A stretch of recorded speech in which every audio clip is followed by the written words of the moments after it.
Welcome to the Black on Black Education Podcast, where we interview the most brilliant minds and connected hearts to discuss our shared passion for the transformation, the revolution, reimagining, and recreation of education in the Black community. My name is Eva Loren Jean Charles, founder of Black on Black Education and New York City high school teacher. And I'm Jamal Thomas, her partner and dad, education enthusiast. And we're your hosts. Please don't forget to like, comment, share, and subscribe.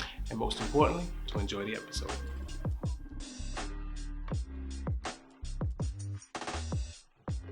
All right, we're at it again. And as always, we ask our guests, who are you, what do you do, and why do you do it? My name is Benita Gordon. I'm known as the Education Concierge, Benita G. I do it because my friends, maybe about 15 years ago, said, you're like our own concierge. Like, we call you about education, we call you about stuff pertaining to education, and you connect us, you figure it out, you send us the resources, you make it happen. And so, like, we appreciate that. And I was like, a concierge? Okay, I'll take that. And then took it and ran with it. So what a concierge does, basically we do all things about, and for education. And we work with educators, parents, educational institutions, and community agencies. And we literally do all things. So we have a parent that calls and they were like, I have no idea about this 504, or they want to put my child on a 504. Can you help me? We may have an educator who would not now because they're not firing teachers. But we have an educator that might say, look, they're about to put me on a plan of action. I need some assistance. I'm struggling with this. I want to move. I don't want to be in this school district. We help them figure out or find some place to relocate. So we do all the things in education. We do international. We have teachers that reach out to us and say, I want to go teach overseas. I know you've done it. Who can you connect me with? So that's what we do. I think because I'm a multi-creative, that just fits. I know people like, you need to hone in. You hone in. I'm going to do it this way. And I'm very passionate about education. I'm passionate about education of Black and brown students who look like me. And I am, I guess, the anomaly is what they call me. I grew up with Black and brown educators who were amazing. Like, I have very few white educators pre-K through 12th grade. And then I went to HBCU, so it was the same way. So I came through seeing representation consistently. And I want my students to see that. This is what I'm calling my Serena year. So I'm ready to retire out of the classroom. This is my 25th year. Wow. And I did not think I would be a teacher. I was a nursing major. I went to Hampton as a nursing major, but changed my major before I took any classes. And I've been doing this since then. Some people call me a maverick. I'm definitely a disruptor. I am going to push back. I'm probably going to ignore it. And probably won't apologize about it later, or ask for forgiveness. Because at this point of the game, I'm gonna do it my way. I come with receipts. Also a turnaround specialist. So that means the building is on fire and I run in. We fix it and then we leave. The education system is a mess. We're not going to sugarcoat it. It is a mess. It was never intended to teach students of any other ethnicity but white Americans of a certain status. So let's be clear about that too. Absolutely. And that's what I do. And I have always been that child that either you loved me or you didn't. Like literally growing up in high school, either you liked me or you didn't. And it's the same way now. I host a podcast. That's why I love y'all podcast. I host a podcast. I'm part of your community, Black on Black Education. Our monthly meetings. I love them. And sometimes I forget I'm the senior in the room, and it's okay. Now I am. I love seeing the new educators come in, and we have to retain after we recruit them. So I work with that. Wow, I love it. And listen, if you didn't know she was about to get a good podcast, that introduction must have set the tone, right? So the one piece that I want to dig into right out of the gate is that turnaround specialist piece, because just like you said, the education system is on fire. It is a mess. And school after school and educator after educator that you talk to are struggling to stay in the profession. And so as a turnaround specialist, you talked a little bit about what it means, but what does it uniquely position you to do? And why is it important to have people who have the skill set that you have to be a part of the change, like having these discussions around the change that need to happen to revolutionize education? So I'm gonna say, first of all, your school district and your school, you have to be ready to accept change. I'm not going to stay long if I realize that you hired me, but you're not open and ready to receive change and you know you need it. And that's anything in life. If I need to work out, I need to work out. I'm not going to keep paying this trainer to keep, I'm never going to go to the training, but I'm paying him or her. That's how it is in education. When you hire turnaround specialists, when you hire consultants, and they are really there to help turn it around, you have to be ready to receive. And it is going to be some hard truths and some hard facts. And you're going to have to face it and move forward. Everything's in small doses. And so what we're doing now is, it was broken before COVID. COVID broke some stuff, ripped it apart, burned some stuff down. We're still in COVID, but we're adjusting on how we live with COVID in the education system. And then we came back to something that was already broken. Now you have specialists like me who come in and I say, hey, so this was broken before COVID. Don't blame it on that. Yeah. Here are the steps to fix it. And we're going to go step by step by step. You can't resist that. Like, we're pulling up numbers. And then when we pull in educators who are ready to be in the trenches, let's leave them alone. They call us professional educators for a reason. Like, that is what we do. Now, do we have to monitor people? Of course. We're always going to train people. But the nitpicking and the consistent micromanaging of a lot of things is not how you produce effective change, and it's not how you do turnaround. And so one of the things we always want to look for is, are you ready to receive? And are you ready to go? And you go in small steps. It's like, I'm a huge NFL girl. Steelers, shout out Steelers. And small steps, like we change the defense, then we get them straight, and then we go to offense, and then we're doing special teams. Like, whatever we see the greatest need in, that's where we're going to start. But also where we can make the biggest gain, that's where we're going to start also. So you're going to come in like this. And so when you put administrators in place who are not forward thinkers, when you put administrators in place who are not able to see the future, and who are not able to release the tradition of the foolishness, and then it stifles the turnaround process. Right. Release. Yeah, I was just talking about this yesterday, but those administrators do need to be all those things that you just described. But the crazy part is that it goes further than that. It's typically administrators at this point, they have a certain amount of incentives. They have to come up with very specific results that the state sets as standards. So so the almighty state says you have to do this or you have to do that, or even federal before that, whether it was No Child Left Behind, like these things, they said, hey, you have to do things this particular way. And so the incentives for the superintendent, if they want to keep their jobs, because everybody is now looking just at the numbers, and the numbers aren't necessarily reflective of whether whether our young people are actually learning, like it's and whether they are maintaining a love of learning. So I want to hear from you, just a little bit how you think about system wide. It's one thing to go in and sit down and teach a superintendent how to do a better job at something that maybe we shouldn't even be doing anymore.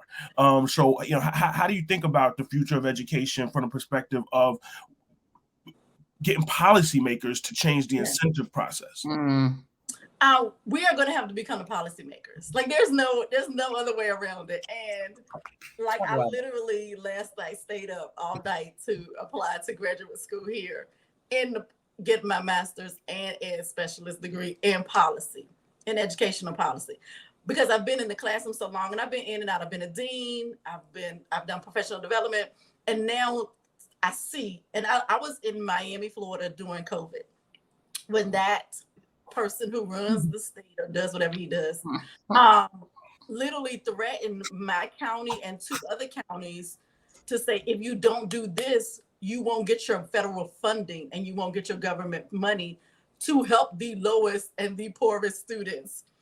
And so we saw that, like we saw being bullied from politicians and those at the higher up. And some of our higher ups were trying to fight it. But like you said, they also have to keep their job. They have families. We wanted them to stay in leadership. They were really working hard for us. We have to become the policy change. We have to be in the room. And then we have to get parents involved. Like, parents have no idea how strong their voice truly is. And then we literally have to, and it's going to have to be, first you start in the state, and then you get the state to the left of you and the state to the right of you and the state north of you, because then it has to become a federal thing. And all of the states have to come together to make it a federal change. You also have to, we have to stop hiring people that don't know anything about education. Like, you have never been inside a classroom since the last time you graduated in 1979. What are you talking about? Like we literally have people who still think that the classrooms we show on Instagram and the classrooms we show on TikTok, they think that that's how they think that room was there and we showed up to the room like that. They don't know that some of us come in on the summertime, some of us come in on the weekend. They don't know that we spend $400 or $500 of our own money just to make the environment of learning. And so until we change policy and become policy changers and policy makers, it's going to be difficult. So it's going to have to, once again, got to come from the top and the bottom at the same time and put a squeeze on them. People are going to have to run for school board. You're going to have to be on the school board. You're going to have to go to the meetings. You're going to have to be a representative from your county, your district. We are going to have to literally be engaged in every aspect. Textbook policy. Talk about the public library, the library in your school, band, sports, all of that. We're going to have to be engaged and involved in every time you look at you, we're going to have to disrupt it. And I don't mean disruptive where we're rude or disrespectful. I mean disruptive and we're questioning, like, why are we still doing that? Like, what's the purpose again? That only worked. That didn't even work then. Okay, we need to change it and come with facts, come with numbers, come with the research. Because one thing I know about education, when we show numbers, people shut up. You can't argue. It's the ELA teacher said you can't argue with the math. Yeah. And you can't. And that's how we change it. And I hate to say you have to blow it up, but it's like you have to. You have to just come and disrupt and tear it up, because the mentality of people sitting in power, one, has not changed, and two, when you have power, you don't give it up easily, regardless of whether it's making sense or not. And that's where we are now, where we have, and we see it changing. Don't get me wrong. It is changing and it is moving, but it's not progressive enough. We're almost in the 22nd century. And I'm still fighting you for stuff from the 19th century, but I'm living in the 21st. Like, come on now. And we're behind. And so we have to be in the room. We have to change the policy. We have to put on the pressure. I love that song, Pressure. Like, we have to apply it. Teachers cannot be scared to leave from the classroom. You're gonna have to push back. Like they know. Like I said in a meeting this week, and they said I am not doing that. I literally said it out of my mouth loud and proud. And people was like, I'm not doing that. No, don't even put me on the list. And my principal she stood right beside me and she just looked at me and I was like, I'm not doing it. Do whatever you need to do, but I'm not doing that. That's stupid. It makes no sense. It interrupts my teaching style. It interrupts what I believe in as an educator, and I'm not doing it. So they got shot down real quick. Because when I spoke up, what happened? All the other teachers in the room were like, yeah, I didn't want to say that. I didn't think that. Yep. Because I'm not scared now. Fire. And we know they can't. You can. I mean, they can, but I'm gonna have a job, whether it be in a classroom or somewhere else. Because at this point, I'm not scared. And I think we have to understand the position we're in. Like, we need to go into that school board and say, we're not scared of you. we will not reelect you. We will make you need to turn in your resignation. And we've seen it happen across the nation, and we can't be scared anymore. Right. I mean, we've asked that question many times, and it's been answered in really fruitful and incredible ways. But I think like the way that you're answering it is, it's really clear, and it seems like to some folks that it still doesn't feel tangible or possible, right? But the way that you said it to me, it's a very clear, like, this is what it is. Now it's a matter of how do we invigorate and organize folks to recognize the importance of actually making this happen. How do we organize and effectively bring in the people who we need to bring in, right? Like, there's a difference between hearing from a teacher that this isn't working and hearing from a student that this isn't working. And that worked for me last year. Having my students be like, okay, so y'all said y'all don't like this. Y'all said y'all don't want this. Let me close the door real quick. If you're saying that, go tell somebody. Yes. And then tell them again. And then tell them again after that, because I done said it. I'm telling y'all straight up, I said it. Post it. Make a post about it. Mm-hmm. They be like, on Instagram, tag the school. TikTok it. It'll go viral. Listen. Will. And so it really is that piece that you said, apply the pressure and not be afraid to apply the pressure, particularly because of the position that we're in, right? Schools in New York City, 10% under enrolled across the city. So schools, in order to stay open, need to have kids coming in the building. Kids need to be coming in the building with their parents talking about, can you provide this, and this? No? Okay, let me go somewhere else. Mm-hmm. Yes, because now the power has changed. It has shifted. The power is in the students' hands. The power is, but because it's not being used, it's allowing the folks who don't care and who are still with the foolishness, as you said, to continue to make the decisions and the choices. It really is about us as a community deciding how we're going to organize. I absolutely love that. And so, I mean, I know something that we've talked about that you're super passionate about is that parent and family engagement piece. Can you talk to us about ways that you have seen work with engaging parents and families to do this work? And what are some of the changes that you would advocate for schools to make in order to see parent and family engagement work better for their school communities, and then the policy changes that we want to see at large? So I grew up in Lawrenceville, Virginia. Shout out, rural Virginia. Parents were at the PTA meeting. My mom was PTA president. My sister now in Miami is part of the PTA. So we grew up in the community because the school is part of the community. But that was in the 70s, 80s, and 90s. My mom was a school teacher. She taught night classes at the HBCU, St. Paul's College. My dad had ran his own business. Parents could get off work because we were a traditional bougie Black family. Parents got off work and went to the PTA meeting, and they were at the activities that we did church on Sunday, all of the things. There's no such thing as a traditional family right now. Let's let that go. Students I work in a Title I. All of my students can get free or reduced lunch. My parents work two or three jobs. Where they want to help, they can't because they're on a survive mode and they're not on a thrive mode yet. So we have to come back. So traditionally, when you did a PTA meeting at 6:30, that might be when my parent is either getting off work or going in for their second job, or they picked up another shift.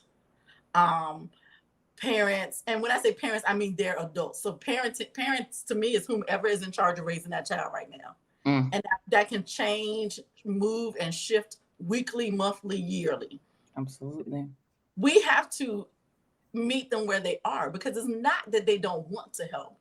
There are two things I've seen that happen over the 25 years. They didn't know how, and they didn't have time to help the way they thought they could.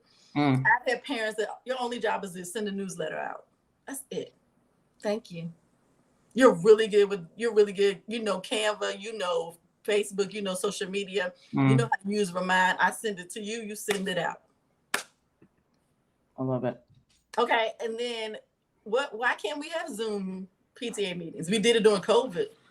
Right. Like, why all of a sudden that now no longer works? Why are we not recording events that are happening? Because a lot of places like mine, we don't do stuff at night just simply with the community we're in. Let's just be real. We don't do a lot of activities at night. So you do it in the middle of the day for working class parents. Mm. How do they get to come see their kid and celebrate the success that their kid is working hard? Mm. Because that's what Right. you've asked them to do. Right. And you can't get off work to see it. So why aren't we allowing us to do a Zoom for that? Because my mom, dad, whomever, even if we have to give them a code, I don't care. They can see it. They can watch it later on their lunch break. Mm. They can try and sneak to the bathroom and watch a little bit of it and And I've put their had kid's parents do name, that. And put I've their had kid's parents name, do that. yeah, put their kid's name in the chat. Love you, congratulations, and then try and sneak back into work. We have to get away from what we think is traditional. That's over. That's COVID wiped that out. Mm. Thank you. When we do, we get parent engagement. When we stop trying to call all the time, parents can't take phone calls at work. So you text them. You get a Google Voice. You text them. You take a picture. I took a picture the other day. My student, when I did a video, he was reading in class. I was so proud of him. You're like, girl, you teach middle school. But we be struggling sometimes to pay attention and focus. I sent that to his parent, guardian, adult. All they said was, thank you so much. And that was just private. Like, he didn't even know. I told him later. I said, this is what I just sent. He thought he was in trouble. I said, no. Mm. That's good report. Right. We have to get away from that. Use parents on social media. Every school should be on one type of social media, and their parents should know how to access it. Right. Twitter. Right. Twitter, for me, Twitter is the easiest because blurb, school closed, pipe broke. Thank you. You know, the reality is the districts have to. So I'm on my local school board, and I chair the community engagement and communications committee. And so we had a meeting on Monday where we started to have some conversations about this, because you kind of got to be on Twitter but the reality is we got to find a way to be on Snapchat and TikTok too, because that's where the kids are. And we have to ask the community at large, like, how do you want to be communicated to? So Yes. like Yes. we got to get much more sophisticated about meeting people where they are, meeting them in the way that they want to be meted, and having different messages for different people. If you just send out the same thing to everybody, once a week or once a month, you're going to get people like, yeah, I'm not really interested in that. But if you ask people, understanding, they want to, some people want to know about every single school event. Other people want to know about just something once a week. There's different frequencies people want to get connected to, but you got to engage the community in that conversation, and make whatever correspondence that you're sending out interesting enough. And reality is that you can do some of these things in conjunction with the students. Like they can be the people who created, and it's digital literacy is so freaking important, and it's one of those things that it boggles my mind that it's not yet part of the standard. Like we going back to the powers that be in New York, financial literacy not part of the standard. How are those things not so much more important than earth science and biology? Like this is stuff that the kids are living every day. They're living every day. A lot of people are never going to need to know about igneous rocks and like some people need to know about it, but let them look that up when they want to look it up. They have to know about digital literacy. They have to know about financial literacy. These things are going to affect their lives 100% of the time, 100% of the people. So it just boggles my mind that these things are not. It's self-evident. And we have to Eva's point, we got to get the kids continuing to speak at it. To your point, the parents as well. And if we come as a collective communicating this, I don't see how they continue to say no or not say nothing at all, which is really what many of them do.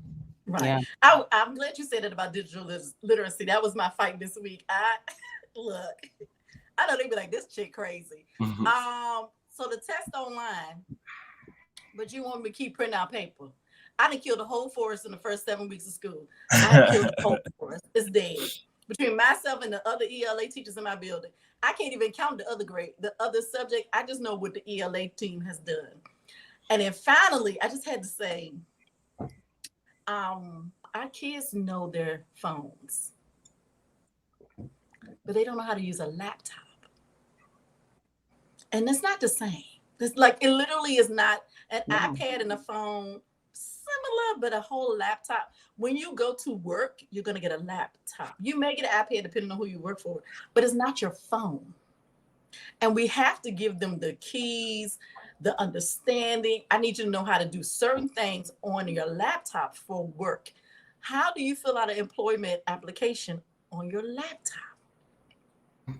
Mm, The test is on a laptop. But mm, you keep telling me to print out every day for them to highlight and read a piece of paper. I do not see the connection. And then this is me. Explain it to me like I'm a third grader, because I love that line. Like, explain it to me because I'm missing it. But they literally looked at me like I was crazy. And I was like, if I never took a typing class in junior high to know where all the keys are, I would not be able as a grown woman to type and still watch my kids in the room and mm. still finish what I need to finish. Because you keep emailing me 400 things to do while I'm teaching. How do we set them up for success? We always talk about college life, career. They need to be college ready. How? How are we preparing them for college? Like even the debate this week was bathroom. Y'all don't get out of my face about the doggone bathroom. To get out of my face. If the kid want to go to my bathroom, go to the bathroom in my class, he knows what a pass is. They look at me, they go bathroom, or they throw up a sign. I don't know what the gang sign is. Just, And I go like this. That means don't ask me right now. We're in the middle of something. I'll go. And we keep it moving. Why are we making a big deal? And they're like, oh, they're using the phone. They're using their phones in the bathroom. You use your phone in the bathroom. oh, I use my phone at work in the bathroom. I put some music on. I'm still like I'm not taking all day. It's not my personal bathroom, but the phone is with me. Their phones are like crack. They have them up. And they were like, oh, take the phone when they go to the bathroom. Ooh, that's $1,800 sitting on my desk. I will not. I don't have a new phone. My phone is at least 4 or 5 years old. She's hanging in there. Let's focus on the main thing. The main thing is, do they know how to go get a phone and not have to put it on payment plan because they saved up for it? Do they know how to budget to have a phone because they're only making this much money and they need to pay the rent and the car note and the car insurance and the renter's insurance? Do they even know what that is? They're worried about a Bitcoin. I said, baby, do you know what a budget is? Like, I totally agree with you. Like, we don't have any literacy for technology. We have no literacy for finances. And you're sitting over here talking about stuff to me that's trivial. Like, as an adult, Mr. Thomas, in your school board meeting, do you raise your hand to get permission to go to the bathroom? come on. Or do we wait for a break? Or do we realize this is a break that I need right now? They're not really talking about anything on this. Let me run to the bathroom. In college, I've never raised my hand to ask a professor to go to the bathroom. Now, if I was late, then the door would close out. You go to the bathroom whenever you want to because you missed class. But we keep talking about setting them up for success. And like you said, you overlook the direct information you need. Why are we not hiring our students to run our communications department at our school? And what else? The lunches and stuff. Kids want to learn how to cook. Why are we not working with why are they pay ridiculous amounts of money oftentimes for some terrible lunch? Nasty. Them jokers throw it away. My kids don't even throw it away. They don't get it. The school, exactly, every single day. The school throws away meal after meal after meal after meal after meal every single day. The kids come to the lunch lady and say, hey, can you heat up my cup of noodles? Because they go and get their 35-cent cup of noodles before they come to school every day. Because that's how nasty they are. We have a culinary class. And ramen can be made without all the sodium that's in the prepackaged. I can show you. I told the kids, I can show you how to make hamburger helper without the package.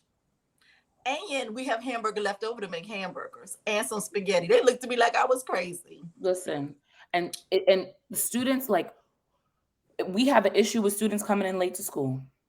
But then we have students that are so passionate about cooking and so passionate about the lunch issue. Again, I've told my dad this 100 times. I ask my students all the time, what is your biggest issue with education? What would you change if you could change tomorrow? When I tell you, it might be 60 out of 100% that are like the food.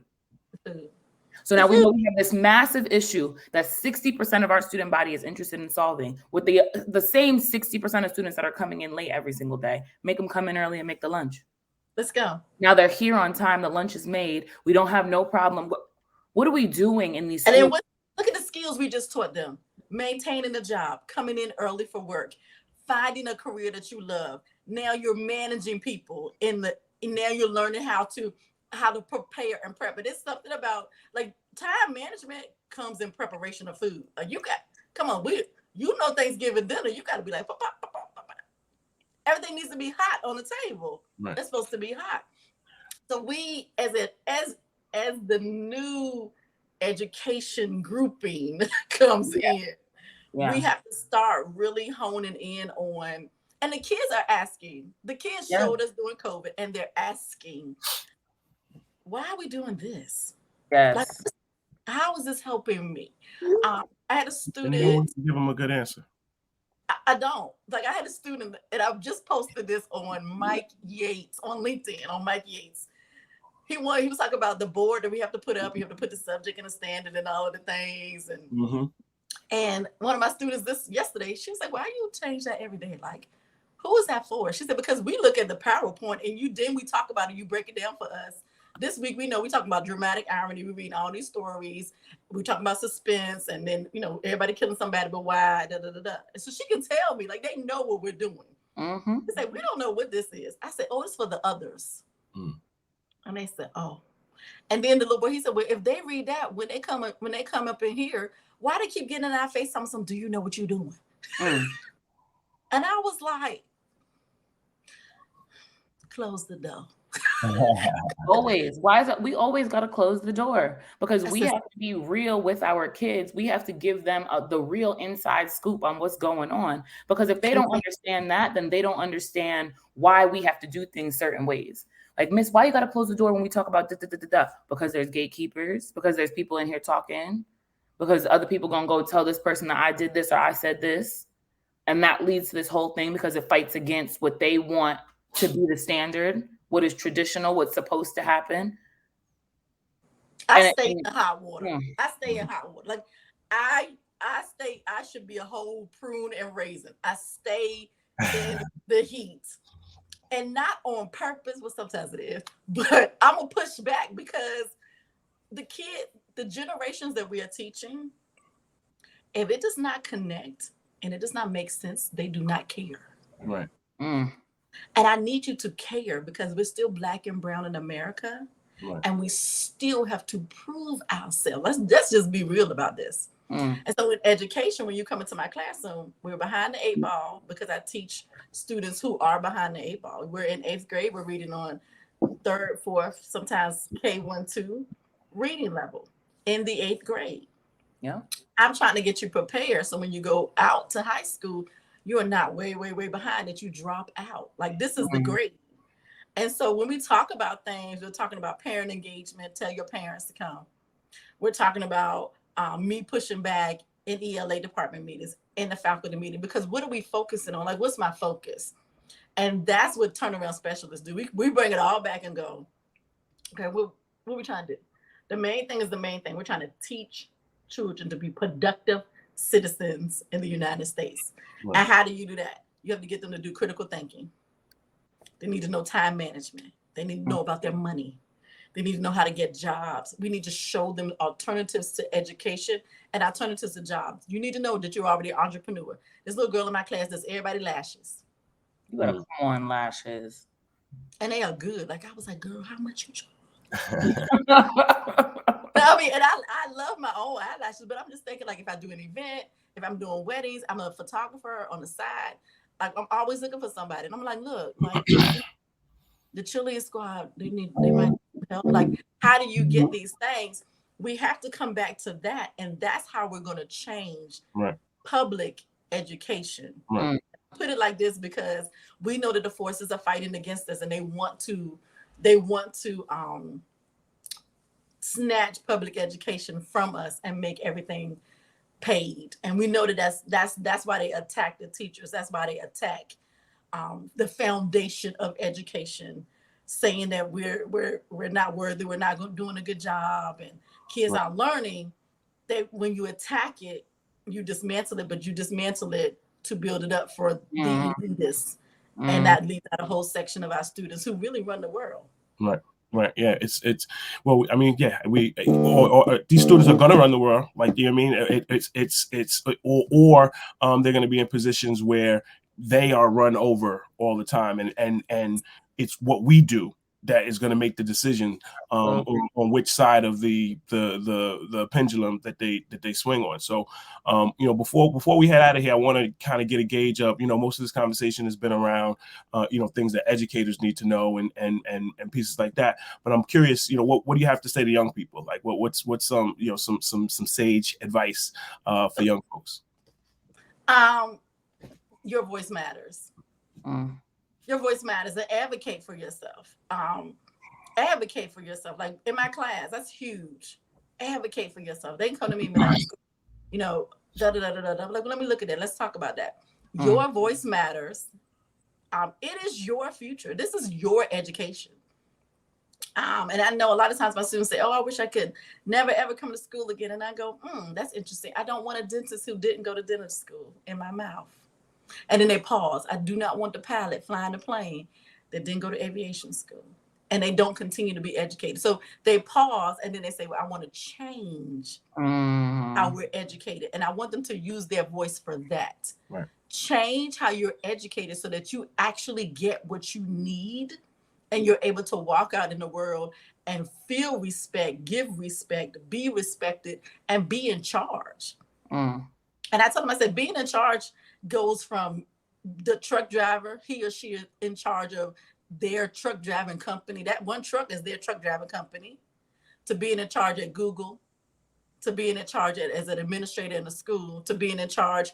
If you're an athlete, you're in charge. You are the brand. You're in charge of yourself. In charge is in charge. It just looks different ways. But I would definitely tell students the same thing I tell them now. Use your voice and advocate for what you need and what you want. And make them listen. That's it. Same thing I told my younger self. I love it. I love it. I love it. I love it. And so before we hit our last question, we want to know, how can people connect with you? People should be, after listening to this conversation, ready and willing and wanting to connect with you. So how do they do that? So I have a website. It's called GordonGlobalEducationConcierge.com. I am on social media, y'all. I'm on LinkedIn. Slide into my DMs professionally. Okay. I'm on Instagram, the Edu Concierge. I have a podcast, the Education Concierge Podcast. I do Tips and Tools Tuesday and Thursday at 9 p.m. CST. We talk about tips and tools about education. And I'm just on there. So like, people comment, I respond. I do conferences. So if you want me to come speak, just let me know. I'm here. And a lot of people are like, you give away stuff for free. Look, last year's price is not this year's prices. Oh, I gotta eat, and look, I gotta pay back my student loans after December. Like, don't play. Like, I gotta pay back. I went to Hampton. I gotta pay back my student loans. Really, you?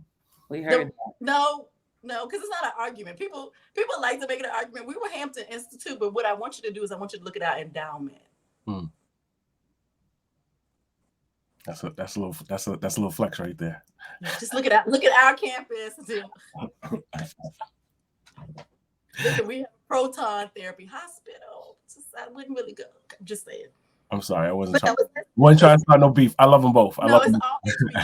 Yeah, I grew up in Virginia, so we grew up in Virginia State, Virginia Union, St. Paul's, Norfolk State. Like, we grew up Elizabeth City. So all of the things, any HBCU, we're gonna love it. My nieces and nephews know that we would like for them to go to an HBCU, but at this rate, we just Classic is today, actually. And I met yes, so I'm in Memphis, so they just had Jackson and Tennessee last weekend. So it was good. It's good. I love it, and we're on national television. So I am enjoying it. And shout out to my sorors, hey, AKAs in the house or something. Hey. I'm about to go to a meeting today. Yes, we back live.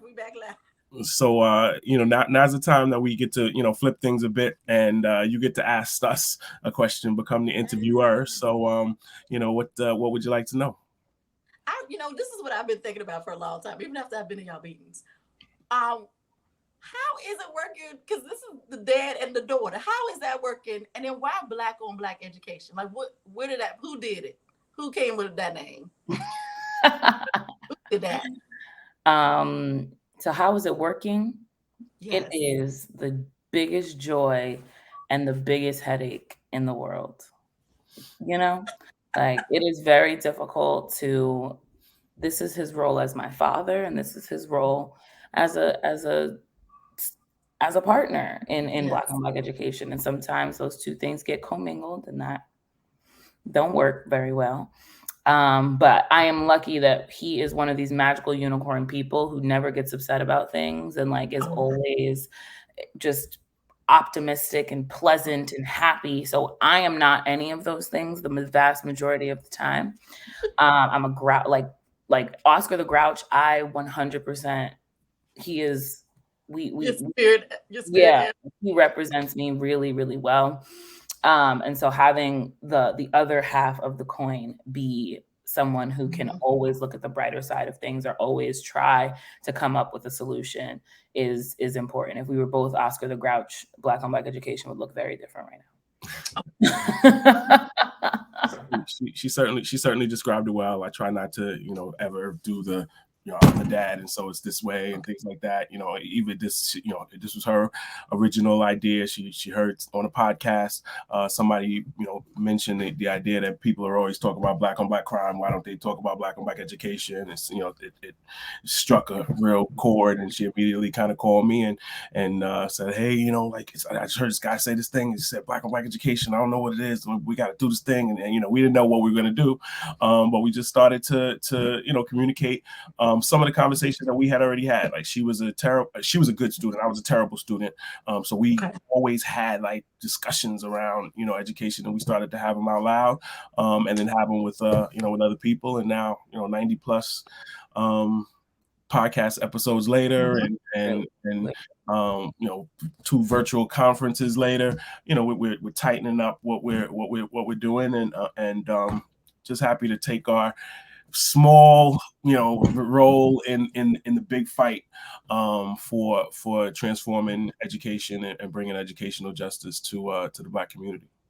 So I appreciate it. Thank both of you. Like I don't even know how. I think I found your podcast first, like your Instagram, and I was like, wait, what's this? Who are these people? What are they talking about? Because you sometimes you see stuff and you're like, yeah, they just talking. But when they go to their website and you follow them for a moment, you're like, oh no, they're not just talking, they're about it. And that's the two of you and your whole. I know you have a whole, I'll say, ensemble that they are all about it. And thank you from the community of educators who teach Black and Brown students, because it's not easy in these education streets. No. Not easy at all, and it's a push. And you said something that made me think, and I was like, I need to. I do not like politicians or politicking, but I need to be a little bit more involved in some aspect of where I am about some stuff. I need to look into that. I don't know when I'm gonna have time to do it, but I'm gonna look into it. Absolutely, and we're here to support whenever you need it. Absolutely. I appreciate it. Whenever you need it. Thank you guys for inviting me on. I'm honored because I'm like 90 plus. Yes, I'm behind y'all. I don't think I've gotten to 90 episodes yet. Yeah, it's coming. It's coming. You'll get there soon, and hopefully we'll be one of those episodes soon. You be my 100 Black on Black education. I'm gonna write that down too. Like, wait, make sure y'all are my 100 guests. Okay. Oh my goodness, we love it. Let's do it. All right, so that shouldn't be far. But yeah, thank you for taking time out, just talking about education. I know my family gets tired. They're like, you need to do talk about something else. I'm like, well, when I'm on vacation, I'll talk about it. But we started the school year, and I need people to have an education like I had, where my teacher taught me the truth, and they loved on me, and they corrected me, and they held me accountable, and they pushed me. And they did it all in love, and that's what I need for my kids to have. Right. And so, with that being said, That's another episode of the Black on Black Education Podcast. We will see y'all next week. Thank y'all for listening.